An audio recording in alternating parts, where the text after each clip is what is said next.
Sarah says, Gilly, what do you think about putting personal stuff onto social media? Well, let's talk about social media. Okay, that's a good question. Well, that kind of brings us back round to the dental drama, really. I think it depends on your level of privacy. I think Yes. if you're a very private person, then you're not going to be showing off your kids in their Santa Claus outfits or whatever it is. If you're happy with sharing what your kids are doing, then that's okay. Just be who you truly are. But if something's happened to you, like you've had a skiing accident. One guy I remember a few years ago had a skiing accident. I'm pretty sure he broke his clavicle, and I think I was working with them at the time, around that time, and we were saying, let's take us on your journey back to health, And he talked about how he had osteopathy, and then how acupuncture was really helpful. And so he kept, he talked about how much agony he was in at the beginning, and it took us all the way through, and then what rehab he was doing.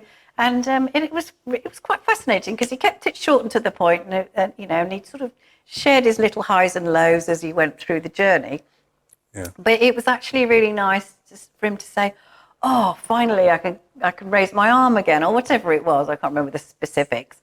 But I think that's really helpful. And then, I've known osteos with frozen shoulder, and then that's difficult for them to treat. And then, do they share that or don't they share that, because it's making them feel a bit vulnerable. And again, it's really down to whether they feel comfortable. Joe's actually asked whether we should have videos of us treating patients on the website. And obviously there is an issue of privacy and consent there, but we can always do it with models. I mean, we can still do the same process with a model and a voiceover, or talking while we're treating, can't we? Yeah, I think it's nice because it's demonstrating. Can it be off-putting, do you think, if we do particularly high velocity thrust manipulations? They're probably not what people want to see. I personally don't like seeing those all over Instagram and stuff. I just find it a bit gut-wrenching. Yeah. I can't bear my kids cracking their knuckles, so I'm a right old wuss.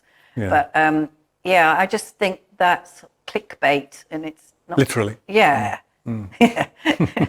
Oh, so funny. You wish you'd thought of that, didn't you? But but just sort of showing us like gently what you do, a bit more gently what you do. I think is really helpful, because people so often don't know what it actually entails, and thinks perhaps you are just going to crack the life out of them. And, for many of us, we don't want that. Now and again, it has to be done.